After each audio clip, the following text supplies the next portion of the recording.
Hello दोस्तों, आप सभी का स्वागत है आपका अपना क्लास एसएस क्लास 2.0 में। चलिए जानते हैं हम लोग एक अंक वाले प्रश्न के ये आपको शॉर्ट आंसर भी मिल सकते हैं। इसमें ये ऐसा प्रश्न आपको 2 मार्क्स में भी आता है, ठीक है ना, और एमसीक्यू क्वेश्चन में भी आते हैं। इसलिए इसे कवर करना बहुत ही महत्वपूर्ण है, क्योंकि हिस्ट्री का चैप्टर 1 यूरोप में राष्ट्रीयवाद का उदय इसके बारे में है, ठीक है ना।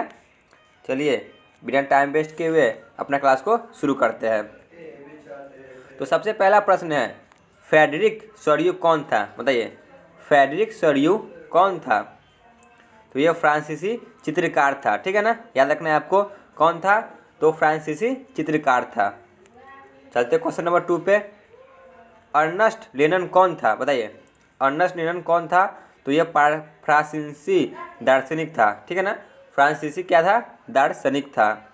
फ्रेडरिक सोरियू कौन था? तो फ्रांसीसी चित्रकार था। और अर्नस्ट लेनन कौन था? तो फ्रांसीसी दार्शनिक था। आगे बढ़ते हैं, क्वेश्चन नंबर 3 पे आते हैं। जर्मन राष्ट्र का रूपक क्या था? वह किस बात का प्रतीक था? बताइए, जर्मन राष्ट्र का रूपक क्या था और वह किस बात का प्रतीक था? तो जर्मन राष्ट्र का रूपक जर्मेनिया था, ठीक है ना, और किस बात का प्रतीक था? तो जर्मन बलूत वीरता का प्रतीक था। किसका? बलूत वीरता, ठीक है ना, बलूत वीरता का प्रतीक था। क्वेश्चन नंबर 3 कवर हो गया। इसे आपको याद रखना है अच्छी तरह से। देखिए 2 मार्क्स इसमें आपको अच्छी तरह से मिल सकता है। 2 प्रश्न बन रहा है। जर्मन राष्ट्र का रूपक क्या था? तो जर्मेनिया था। और किस बात का प्रतीक था? तो वह जर्मन बलूत वीरता का प्रतीक था।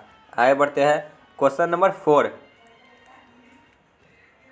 मोंटेस्क्यू ने किस सिद्धांत का प्रतिपादन किया था? बताइए, मोंटेस्क्यू ने किस सिद्धांत का प्रतिपादन किया था?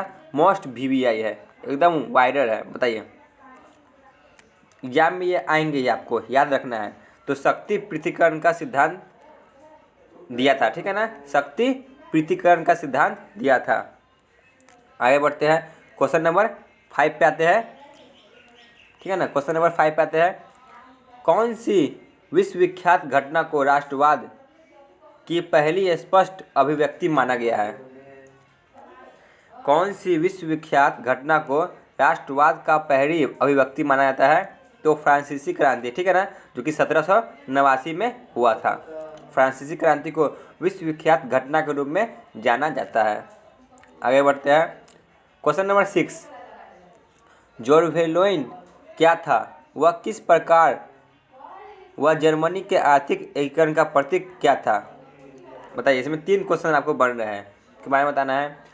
तो जर्मन शुल्क संघ था जर्मोलिन, ठीक है ना, अधिकांश जर्मन राज्य इसमें शामिल थे। किसमें? जोरवेलाइन में। 1834 में स्थापित इस संघ में विभिन्न जर्मन राज्यों के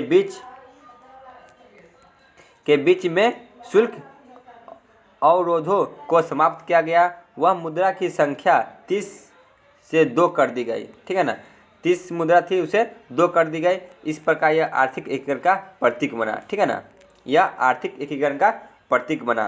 कौन? तो जोरवेलाइन।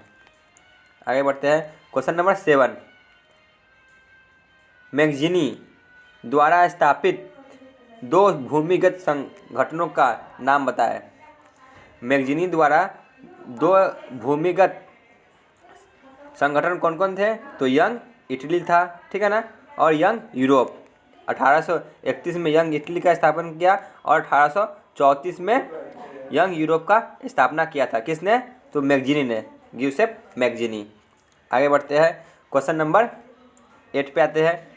19वीं सदी में ऐसी कौन सी ताकत उभरी जिससे यूरोप की राजनीतिक और भौतिक दुनिया में भारी परिवर्तन की? बताइए।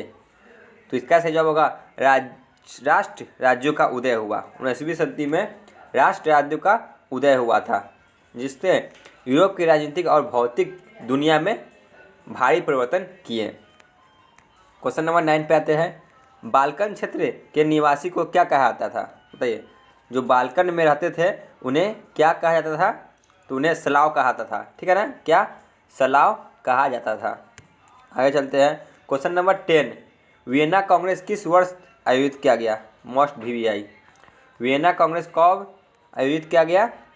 तो 1815 में, ठीक है ना, 1815 में किया गया था। आगे चलते हैं। क्वेश्चन नंबर 11, 1815 की वियना संधि से किसका संबंध है? तो ड्यूक मेटरनिक का संबंध है, ठीक है ना, किसका? मेटरनिक का संबंध है। जो वियना कांग्रेस 1815 में हुई थी उसका संबंध ड्यूक मेटरनिक से था। क्वेश्चन नंबर 12 पे आते हैं। नेपोलियन युद्धों के दौरान हुए बदलाव को ख़त्म करना किस संधि का उद्देश्य था? तो ये भी वियना संधि का ही उद्देश्य था, ठीक है ना। तो नेपोलियन युद्ध के द्वारा बदलाव को ख़त्म करना वियना संधि के द्वारा ही इसका उद्देश्य बना। क्वेश्चन नंबर 13 पे आते हैं। किसने कहा था कि जब फ्रांस छिपता है तो बाकी यूरोप सर्दी जुकाम हो जाता है? Most VVI। किसने कहा था कि फ्रांस जब छिपता है तो बाकी यूरोप को सर्दी जुकाम हो जाता है? तो यह ड्यूक मेटरनिक ने कहा था, ठीक है ना, मेटरनिक ने कहा था। आगे बढ़ते हैं। क्वेश्चन नंबर 14, किस संधि ने यूनान को एक स्वतंत्र देश के रूप में मान्यता दी? बताइए, किस संधि ने यूनान को एक स्वतंत्र देश के रूप में मान्यता प्रदान की? तो इसका सही होगा कॉन्स्टेंटिनोपल का संधि, ठीक है ना, कॉन्स्टेंटिनोपल का संधि, जिसमें यूनान को एक स्वतंत्र देश के रूप में मान्यता प्राप्त हुई। क्वेश्चन नंबर 15 पे आते हैं। आयरलैंड में प्रोटेस्टेंट के विरोध आंदोलन का नेतृत्व किसने किया? बताइए, जो प्रोटेस्टा वर्ग थे उसका नेतृत्व किसने किया आयरलैंड में? तो उनका नेतृत्व वोल्फ टोन ने किया था। किसने?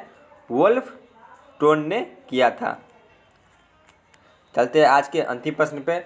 आँखों पर पट्टी बांधे हुए और तराजू लिए हुए महिला किस बात का प्रतीक है? Most VVI।